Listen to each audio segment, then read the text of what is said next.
السلام علیکم ورحمۃ اللہ وبرکاتہ۔ الحمد للہ رب العالمین والعاقبۃ للمتقین والصلاة والسلام علی سید الانبیاء واشرف المرسلین وعلی آلہ الطیبین الطاہرین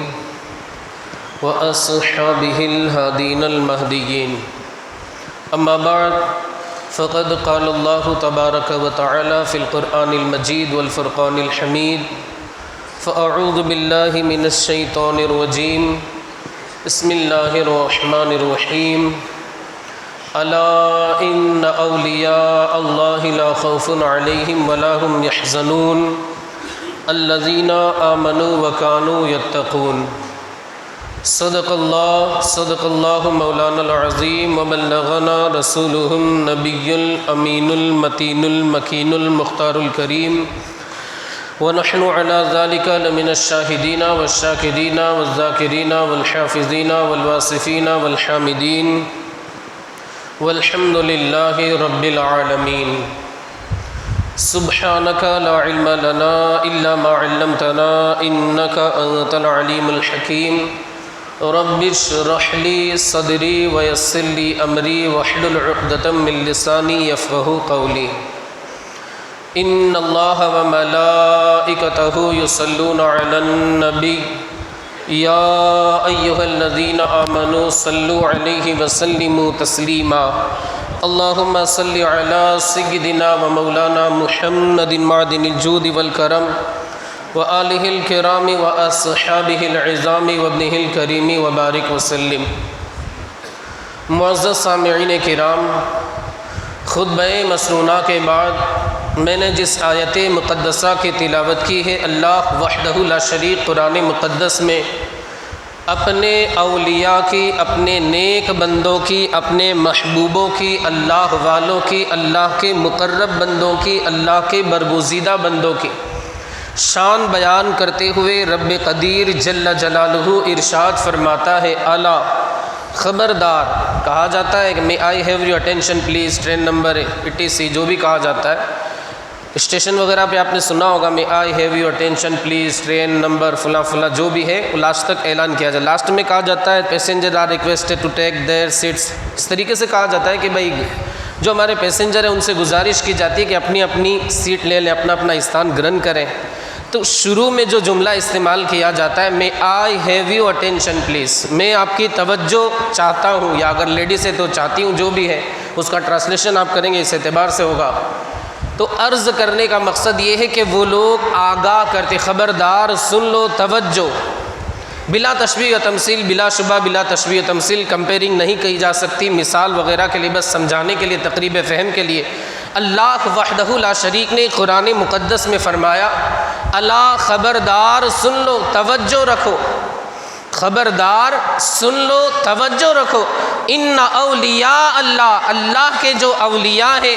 اللہ کے جو نیک بندے ہیں، اللہ کے محبوب بندے ہیں، اللہ کے مقرب بندے ہیں، اللہ کے برگزیدہ بندے، اللہ والے ہیں، اہل اللہ ہے، ان اولیاء اللہ لا خوف علیہم، کسی چیز کا خوف نہیں، ولا هم یحزنون، نہ کسی چیز کا انہیں غم۔ اب یہ ہیں کون؟ ان کی ڈیفینیشن پری بھاشا کیا ہے؟ اللہ وحدہ لا شریک نے آگے خود اسے اجاگر فرمایا، اس کی حقیقت کو بیان فرمایا، الذین آمنوا وکانوا یتقون، وہ لوگ جو ایمان والے ہیں، تقوی اختیار کرتے ہیں، پرہیزگاری اختیار کرتے ہیں، اور جس طریقے سے اللہ وحدہ لا شریک سے ڈرنے کا حق ہے اسی طرح وہ ڈرنے کی کوشش کرتے ہیں، اللہ کے علاوہ کسی سے نہیں ڈرتے۔ اب حال یہ ہوتا ہے وقت کا شہنشاہ آ جائے، وقت کا بادشاہ آ جائے، وقت کا حاکم آ جائے، ان اللہ والوں کو ڈر نہیں رہتا۔ حال یہ ہوتا ہے کہ وہ جو وقت کا بادشاہ ہوتا ہے، وقت کا شہنشاہ ہوتا ہے،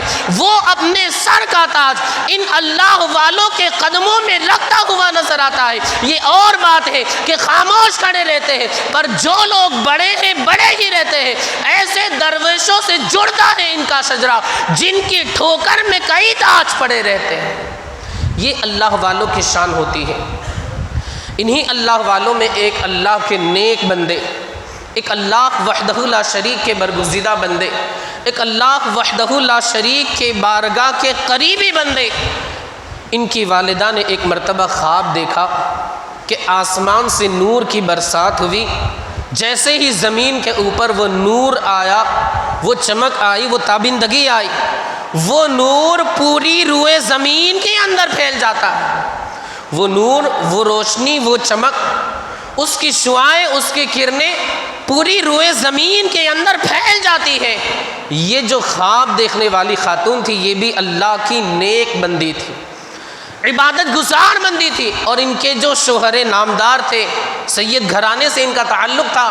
وہ بھی اللہ وحدہ لا شریک کی خوب عبادت کرنے والے۔ آج سے تقریباً 100-150 سال پہلے کی بات ہے۔ ان کے والد گرامی یعنی اس خاتون کے شوہر نامدار جو تھے، ان کے ہسبینڈ جنہیں کہا جاتا ہے،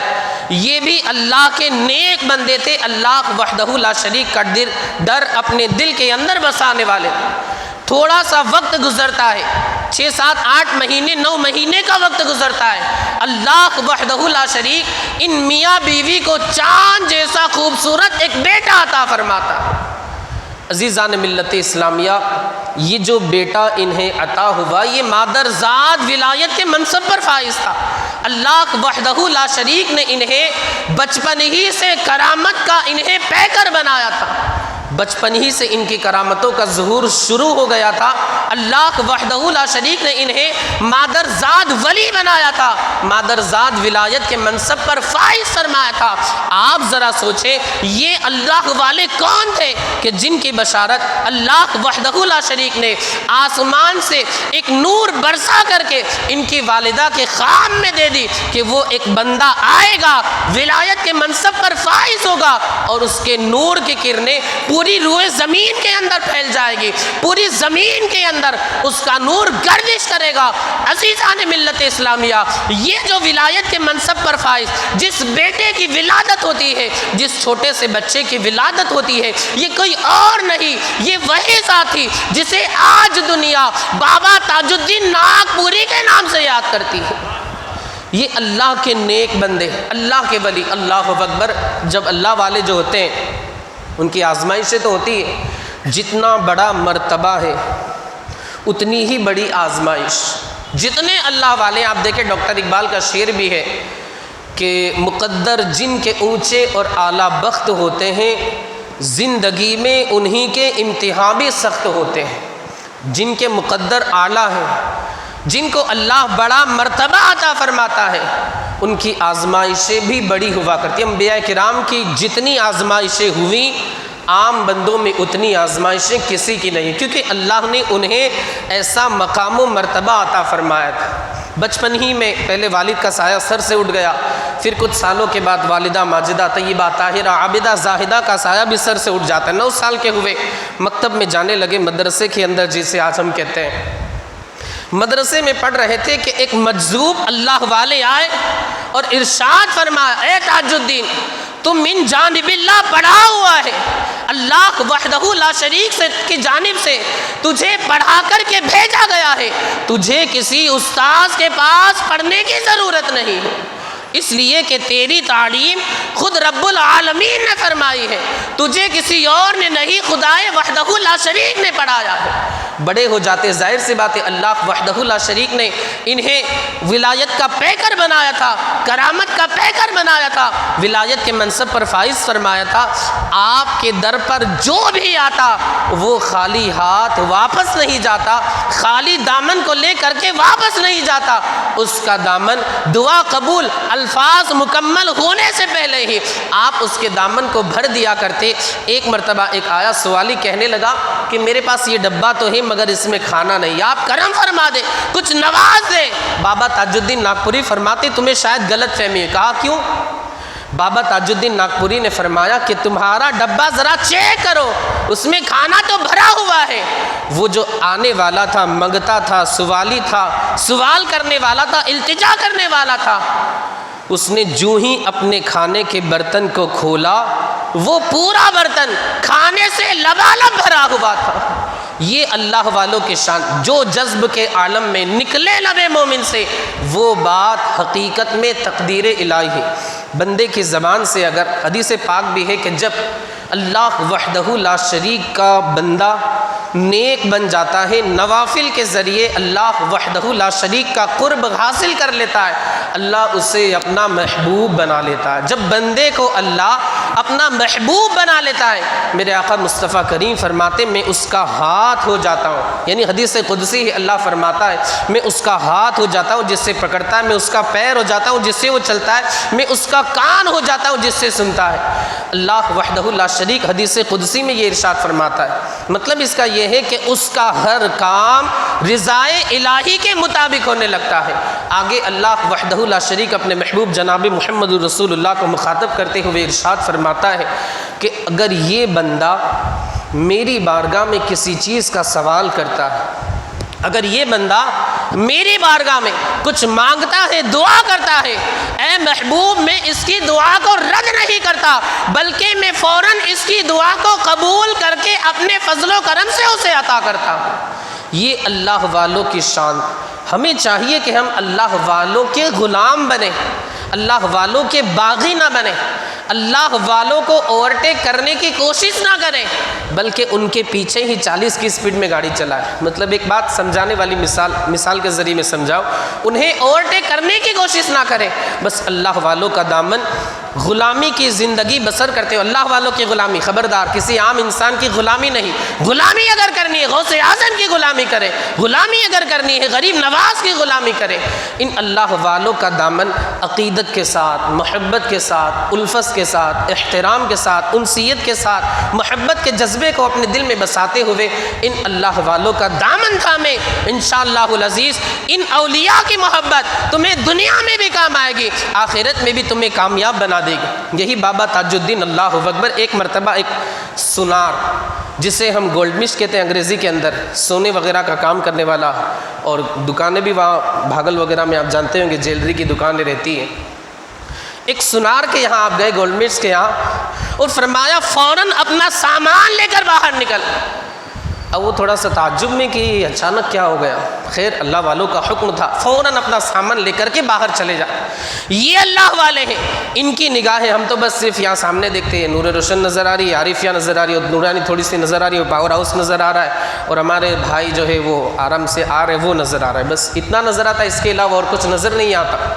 مگر اللہ والوں کی شان یہ ہوتی ہے، اللہ والوں کی حالت یہ ہوتی ہے، اللہ والوں کا حال یہ ہوتا ہے کہ اگر ان کی آنکھیں کھلی ہوئی ہے، ان کی نگاہیں دل کی نگاہیں، اگر آنکھ کھلی ہوئی ہے دل کی نگاہیں کہیں اور نہیں لوہے محفوظ کا دیکھا کرتی ہے۔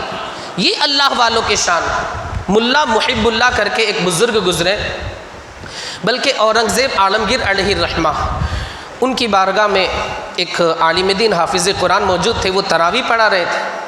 اب پیچھے سے اورنگزیب عالمگیر علیہ الرحمہ نے لقمہ دیا۔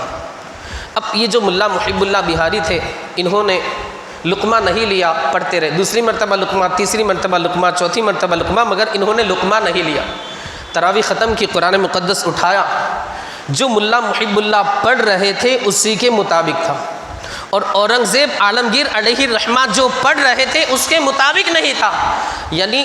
ظاہری اعتبار سے اگر دیکھا جائے تو اورنگزیب عالمگیر علیہ الرحمہ کا لقمہ جو قرآن میں لکھا ہوا تھا اس کے مطابق نہیں تھا۔ تھوڑا سا ٹینشن ہوا اب آپ حضرات کو بھی کہ یار اورنگزیب عالمگیر علیہ الرحمہ اللہ کے ولی ولایت کے منصب پر فائز، اللہ اکبر۔ اب اورنگزیب عالمگیر علیہ الرحمہ نے فرمایا اچھا یہ بات ہے، آپ کے پاس جو نسخہ ہے اس میں یہ لکھا ہوا ہے، میرے لقمے کے خلاف لکھا ہوا ہے، مطلب آپ صحیح پڑھ رہے تھے۔ اسی وقت اورنگزیب عالمگیر علیہ الرحمہ نے اپنا تاج اٹھا کر کے ملا محب اللہ بہاری کے سر پر رکھ دیا، ارشاد فرمایا اب لوہے محفوظ میں دے، اب بتا تو جو پڑھ رہا تھا وہ صحیح لکھا ہوا تھا یا اورنگزیب بتا رہا تھا وہ صحیح لکھا ہوا ہے۔ جیسے ہی لوہے محفوظ میں دیکھا انہوں نے، واقعی انہیں یقین ہو گیا کہ میں جو پڑھ رہا تھا وہ غلط تھا، صحیح وہی تھا جو اللہ کے ولی اورنگزیب عالمگیر علیہ الرحمہ بتا رہے تھے۔ یعنی جو قرآن کا نسخہ تھا، ہو سکتا ہے پرنٹنگ کی غلطی ہو، چھپائی کی غلطی ہو ہو سکتا ہے، مگر اللہ والوں کے کشف کی حالت یہ ہوتی ہے، چھپائی کی غلطی ہو سکتی ہے، پریس والے کی غلطی ہو سکتی ہے، ٹائپنگ کرنے والے کی غلطی ہو سکتی ہے، ٹائپر کی غلطی ہو سکتی ہے، مگر اللہ والوں کے کشف کے اندر غلطی ہو جائے ایسا ہو ہی نہیں سکتا۔ جو جذب کے عالم میں نکلے لب مومن سے وہ بات حقیقت میں تقدیر الہی ہے، یہ اللہ والوں کی شان ہوتی ہے۔ خیر میں عرض کر رہا تھا بابا تاج الدین ناگپوری علیہ الرحمہ، ظاہر سی بات ہے اللہ والے ہیں، لوح محفوظ پر دیکھتے ہیں کہ کیا ہونے والا ہے، اللہ کی عطا سے، رسول اللہ کے فضل و کرم سے۔ معاذ اللہ ہم یہ نہیں کہتے کہ یہ خود ہی مالک و مختار ہے، اللہ کی عطا سے، مصطفیٰ جان رحمت کے فیضان سے۔ اب اس گولڈمش سے کہا، سونار سے کہا، سونے کا جو کام وغیرہ کرنے میں فوراً اپنا سامان خالی کر کے باہر نکلو۔ وہ ٹینشن میں کہ اچانک کیا ہوگا، مگر خیر اللہ والوں کا حکم ہے، بات ماننی چاہیے، ہمیں بھی چاہیے، اس سے ہمیں سبق ملتا ہے، تعلیم ملتی ہے، ذہن ملتا ہے کہ اللہ والوں کا حکم ہمیں ماننا ہے، ہماری سمجھ میں آئے یا نہ آئے، عقل کا گھوڑا ہر جانب نہیں دوڑانا ہے، بس اللہ والوں نے کہہ دیا فائنل، وہ پتھر کی لکیر بن گئی۔ اب ہم اس میں عقل کے اعتبار سے انٹرفیئر کریں گے، دخل اندازی کریں گے کہ یار ایسا تو نہیں ہو سکتا، کیسے بابا نے کہہ دیا، نہیں، صحیح وہی ہے جو اللہ والوں نے کہا۔ تیری عقل بلکہ 70% تیری عقل ہو، ویسے انسان کی عقل سائنس کے اعتبار سے 10% سے زیادہ کام نہیں کرتی، کتنا بھی بڑا عقل مند کیوں نہ ہو۔ خیر بات ادھر ادھر چلی جائے، میں عرض کر رہا تھا، اس سے فرمایا کہ تو فوراً اپنا سامان لے کر کے باہر نکل۔ وہ اپنا سامان لے کر کے باہر نکل گیا۔ اچانک اس نے دیکھا، تھوڑی ہی دیر کا وقفہ گزرا تھا کہ اس کے پورے مکان یا اس کی پوری دکان کے اندر آگ لگ جاتی ہے۔ یہ اللہ والوں کی نگاہ کہ جہاں اگر سارے لوگوں کی عقل کی انتہا ہوتی ہے، دا اینڈ شروع ہوتا ہے، وہیں سے اللہ والوں کے کشف کی شروعات ہوتی ہے، یہ اللہ والوں کی شان ہوتی ہے۔ بابا تاج الدین ناگپوری علیہ رحمت و رضوان کی یہ شان ہے۔ اسی طرح آپ چونکہ اس مہینے کے اندر، اگلے مہینے کے اندر بہت سارے اولیاء کرام نے اپنے رب سے ملاقات کی ہے۔ سید شاہ میرا داتار علیہ رحمت و رضوان، کسی کو کتنا بھی بڑا آصف کیوں نہ ہو، کہا جاتا ہے جنات نے گھر کر لیا ہے، سالوں سے اس کے آنگ میں ہے، اس کے بدن کے اندر ہے۔ ارے آپ میرا داتار چلے جائے انشاءاللہ العزیز، اللہ وحدہ لا شریک نے چاہا کتنے ہی سال کا جنات کیوں نہ ہو، خبیث کیوں نہ ہو، بدروح کیوں نہ ہو، میرا علی داتار کی کرامت سے 1 مہینے کے اندر یا اللہ نے چاہا تو پلک جھپکنے کے اندر وہ جنات اپنے خاندان کو لے کر وہاں سے روانہ ہو جائے۔ عقیدت کے ساتھ آپ جائیں، یہ اللہ والے ہیں، اللہ نے انہیں نوازا ہے۔ ایک شخص کا بیان ہے، 3 سال سے میں پریشان تھا، جیسے ہی میں جاتا کام کے لیے تو میرا دل ہی نہیں کرتا، دھندا بند، اور کس طرح کماؤں، میرا گزارا کس طرح ہو، گھر والے بھی پریشان، اور کسی نے بالکل جادو کے اندر مجھے جکڑ کر کے رکھ دیا۔ خیر میں گیا میرا علی داتار کی بارگاہ میں، گیسٹ ہاؤس میں رکا، اور اچانک رات میں آنکھ کھلی، وہی بے چینی، کیونکہ ظاہر سی بات ہے جادو کا اثر تھا، بے چینی تھی اور کچھ سمجھ ہی میں نہیں آتا، ایسا لگتا کسی نے ہاتھ اور پیر کو باندھ دیا ہے، رسی سے جکڑ دیا ہے، چین لگا کر کے باندھ دیا ہے۔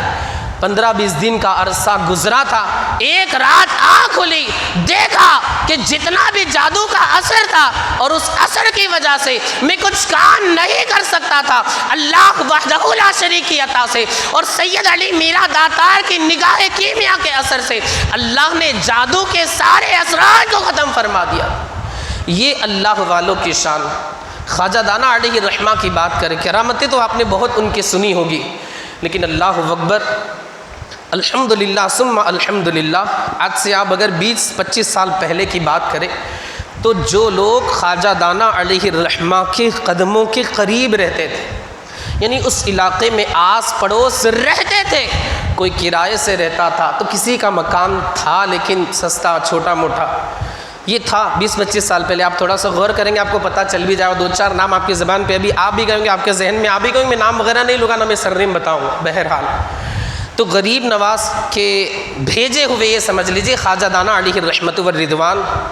ان کے قریب جو لوگ رہتے تھے، کرائے سے رہتے تھے، وہ چھوٹا موٹا کاروبار تھا، کما کے کھا لیتے تھے، خوش ہو جاتے تھے، بچت وغیرہ ہوئی تو ٹھیک، نہیں ہوئی تو اللہ اللہ۔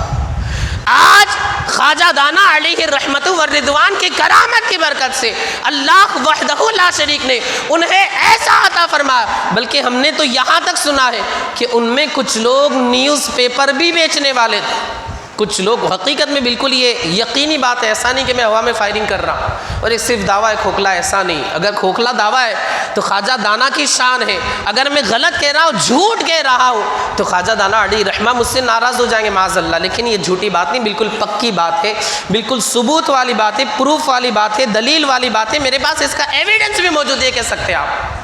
خواجہ دانا علیہ الرحمہ کے قدموں میں جو رہنے والے تھے، کچھ لوگ تو نیوز پیپر بیچ کر کے اپنا گزار، اب نیوز پیپر بیچنے والا کتنا بڑا آدمی ہوگا، دھیرو بھائی امبانی کا بیٹا ہوگا، مکیش امبانی کے ساتھ اس کی ڈیل ہوتی ہوگی، انل امبانی سے وہ باتیں کرتا ہوگا اپنی کمپنی وغیرہ کی جو بھی چیز باہر لانچ ہو رہی ہے، پروڈکٹ وغیرہ، اس کے بارے میں وہ بات کرتا ہوگا۔ ظاہر سی بات ہے نیوز پیپر جو بیچنے والا ہے وہ اتنا بڑا آدمی تو نہیں ہوگا، لیکن خواجہ دانا علیہ الرحمہ کے قدموں کے قریب وہ رہتا تھا۔ آج اسے خواجہ دانا نے ایسا نوازا کہ اسے اپنے وقت کا کروڑ پتی بنا دیا۔ یہ خواجہ دانا علیہ الرحمہ کا کرم، ہم لوگوں کو ایسا لگتا ہے کہ یار نزدیک چلے جائیں لیکن وہاں پر حاضری کا موقع نہیں ملتا، تو اللہ کے بندو وقت نکال کر کے آپ جاؤ۔ دیکھیے آپ پیچھے رہ گئے تو خواتین سبقت لے گئی، آپ جمعرات کو کبھی جائیں تو آپ کو خواتین اہل سنت زیادہ نظر آئے گی، عوام اہل سنت نظر نہیں آئے گی۔ اللہ کی پناہ، جو کام ہمیں کرنا تھا گھر کی عورتیں وہ جا کر کے سنبھال رہی ہیں، تو خدا را اپنے گھر کی خواتین کو آپ نہ بھیجیں، نہ صحن میں بھیجیں، نہ درگاہ پر بھیجیں، گھر پر بیٹھ کر کے وہ اللہ کرے، اور آپ خود وہاں پر جائیں خواجہ دانا علیہ الرحمہ کی بارگاہ میں، اور وہاں پر جا کر کے دعا کریں، جو کچھ آپ کو مانگنا ہے خواجہ دانا کے وسیلے سے اللہ کی بارگاہ میں دعا کریں، یا خود خواجہ دانا سے مانگیں کہ یہ ہمیں اللہ کی عطا سے نوازیں گے، عطا فرمائیں گے انشاءاللہ العزیز۔ اللہ نے چاہا آپ پر کرم ہوگا، خواجہ دانا علیہ الرحمت والرضوان کے رحم و کرم کی بارشیں اللہ وحدہ لا شریک نازل فرمائے۔ بس آخری بات عرض کر کے اپنی گفتگو کو ختم کر دوں، یہ جو ماشاءاللہ ہندوستان کے اندر اولیاء کرام تشریف فرما ہے، آرام فرما ہے، یہ سب مصطفیٰ کریم نے مدینہ منورہ سے سب کو بھیجا ہے۔ آپ دیکھیں انگریز لوگ جب 1947 میں یہاں سے جب گئے تو ان لوگوں کی زبان پر یہ جملہ تھا کہ ہمیں ہندوستان کی پبلک، ہندوستان کی عوام سے جتنا ڈر نہیں ہے